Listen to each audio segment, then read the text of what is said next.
अस्सलाम वालेकुम class. Second for loop पे चलते हैं। इसमें ये वाला फॉर लूप आपकी एक क्लास फेलो ने, एक स्टूडेंट ने पूछा था। इस फॉर लूप को थोड़ा एनालाइज कर लेते हैं। पिछले वाले फॉर लूप में जो डिफरेंट था जिसकी वजह से हमें स्टडी करना पड़ा था, वो यहाँ कंडीशन बेसिकली ऊपर वाले फॉर लूप के वेरिएबल के ऊपर डिपेंड कर रही थी, जबकि यहाँ पे जो इनर लूप है वो आउटर लूप की इनिशियलाइजेशन पे डिपेंड कर रहा है कि जो भी उससे वैल्यू आएगी उसमें +1 ऐड करके हम अपना जो लूप है वो आइटरेट करेंगे। अच्छा, अगर इसको ओवरऑल अगर हम देखें तो अगर यहाँ पे वैल्यू 0 है तो ये कहाँ तक चलेगा, इसकी बॉडी की बात करें तो ये चलेगा 1 से n-1 तक। ठीक है, जब n पर आएगा तो कंडीशन फॉल्स हो जाती है, तो आपकी बॉडी रन नहीं करती है। ज़ुबानी बताऊँ तो शायद कुछ कन्फ्यूजन हो, ये आगे इसका ड्राई रन हुआ है तो हम वो देख लेंगे। इसी तरह से जब वैल्यू इसकी 1 हो जाती है तो यहाँ पे ये 2 से n-1 तक चलेगा। यहाँ से इसकी वैल्यू जब 2 हो जाती है तो ये 3 से n-1 तक चलेगा, अप टू सो ऑन कि जब तक इसकी n तक चलेगा और इसकी इनिशियलाइजेशन +1 होकर आप ये लूप आइटरेट करेंगे तब तक जब तक इसकी कंडीशन फॉल्स हो जाती है, तो ऑब्वियसली आप इस लूप में भी एंटर नहीं हो सकते। अच्छा, there is a condition, if condition here. देखो, इफ़ का हिसाब फॉर की तरह तो होता नहीं है कि इफ़ एक टाइम ज़्यादा चलेगा कंडीशन और बाकी बॉडी जो है वो 1 टाइम लेस चलेगी, ऐसा तो कुछ नहीं है। दैट मीन्स इस फॉर की बॉडी ने जितनी दफ़ा भी चलना है, इस होल ने उतनी दफ़ा ही चलना है जितना फॉर की बॉडी को चलना चाहिए। फ़र्क क्या है कि यहाँ आप कंडीशन चेक करते हैं, कंडीशन अगर ट्रू है तभी आप एग्जीक्यूट करते हैं। इस केस में आप जितनी बार भी एग्जीक्यूट करेंगे, इस पूरी बॉडी ने उतनी ही बार एग्जीक्यूट करना है जितनी अकॉर्डिंग टू द कंडीशन इस फॉर की बॉडी को एग्जीक्यूट होना चाहिए। लेकिन यहाँ क्या है, कांस्टेंट कुछ ऑपरेशंस आप परफॉर्म कर रहे हैं। अच्छा, ये तो हो गया जनरल एनालिसिस। अगर हम इस कोड को देखते हुए, मैंने हर स्टेटमेंट को ड्राई रन नहीं किया हुआ, मैंने बस ये इस तरह से ड्राई रन किया है क्योंकि यहाँ पे इनिशियलाइजेशन का फ़र्क है, तो मैं ये देखना चाहती हूँ कि इनर वाले फॉर लूप का बिहेवियर क्या, सो दैट मैं जर्नलाइज कर सकूँ कि ये कितनी दफ़ा चल रहा है और बॉडी कितनी दफ़ा चलेगी। लेकिन अगर एसिम्प्टोटिक की बात करें तो वो big O of n square में ही आपका आंसर आएगा क्योंकि दोनों लिनियरली चल रहे हैं। अच्छा, बाहर वाला जो लूप है स्टार्ट होता है i=0, ठीक है, लेस देन n जाएगा, n मैंने 6 ले लिया यहाँ पे। अब यहाँ क्या होता है, आप i 0 है तो j क्या था, i+1, दैट मीन 0+1, j 1 हो जाएगा। ये कब तक चलेगा, when j is equal to 6 and 6 is less than 6, that is false, that means आपकी बॉडी एग्जीक्यूट नहीं होगी। तो हम देखते हैं कंडीशन कितनी दफ़ा रन कर रही है, बॉडी कितनी दफ़ा रन कर रही है। बॉडी आपकी 5 टाइम्स रन करती है, कंडीशन 6 टाइम्स रन कर रही है। यानी अगर हम generalized in terms of n देखें तो अगर n 6 था हमारे पास ओरिजिनली, तो बॉडी 5 टाइम्स रन कर रही है, कंडीशन 6 टाइम्स रन कर रही है। That means 5 can be generalize as n-1 and 6 can be generalize in n। ठीक है, यानी जब i 0 है तो इनर लूप हमेशा मैक्सिमम कितनी दफ़ा चलेगा, n-1 टाइम्स चलेगा बॉडी। अच्छा, जब i 1 हो जाता है तो j 2 है, उस सूरत में बॉडी 4 टाइम्स चलती है, दैट मीन्स n-2 टाइम, और कंडीशन 5 टाइम्स चलती है, दैट मीन्स n-1 टाइम्स। इसी तरह से अप टू सो ऑन, जब i 5 है तो j क्या हो जाता है, i+1 6 हो जाता है। जब ये कंडीशन फॉल्स हो, दैट मीन्स बॉडी का लूप चलेगा ही नहीं चलेगा। तो ये देखें, ये लीनियर चल रहा है, बाहर वाला लूप अगर देखें लीनियर चल रहा है, 1 2 3 4 5 6 टाइम्स ये लीनियर चल रहा है आपके पास। कंडीशन डिपेंड, मेरे ख्याल में अब मुझे ये चीज़ बताने की ज़रूरत नहीं है कि इनिशियलाइजेशन कितनी है तो कितनी दफ़ा बॉडी चलेगी, कितनी दफ़ा कंडीशन चलेगी। कंडीशन एक टाइम ज़्यादा चलती है। अच्छा, अगर इसको हम एनालाइज़ करने की कोशिश करें कि किस तरह से चल रहा है, तो चाहे अब n की वैल्यू जो भी ले लें, ठीक है। ये किस तरह से पैटर्न बन रहा है, पहले 5 टाइम्स चला, फिर 4 टाइम्स, फिर 3 टाइम्स, फिर 2 टाइम्स, फिर 1 times.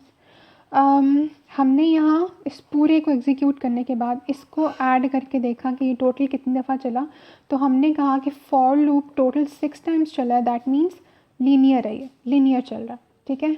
n big O of n इसकी फ्रिक्वेंसी आती है। अंदर वाले लूप को अगर आप ऐड करके देखो 5 + 4 + 3 + 2 + 1, तो आंसर आपका कुछ आएगा, ठीक है। लेकिन अगर इसको हम n in terms of n generalize करें तो बेसिकली हम ऐड कर लेते हैं इसको कि ये कुछ इस तरह से बनता है हमारे पास कि कम से कम एक दफ़ा चलेगा, फिर 2 दफ़ा चल रहा है।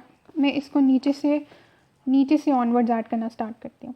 यानी जब I 4 था तो 1 टाइम्स चला, जब I 3 था तो ये 2 टाइम्स चला, फिर 3 टाइम्स चला, फिर 4 टाइम्स चला, अप टू मैक्सिमम कितनी दफ़ा चल रहा है, अप टू n-1 चल रहा है, ठीक है। सही है। तो बेसिकली ये जो बॉडी है वो इस तरह से चल रही है। कंडीशन क्या है, कंडीशन हमेशा एक दफ़ा जो है वो ज़्यादा चलती है आपकी, ठीक है। ये n-1 था तो ये n टाइम्स चल रहा है।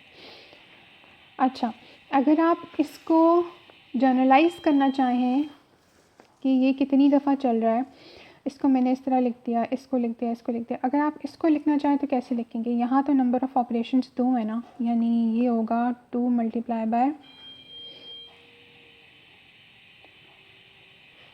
1, ठीक है।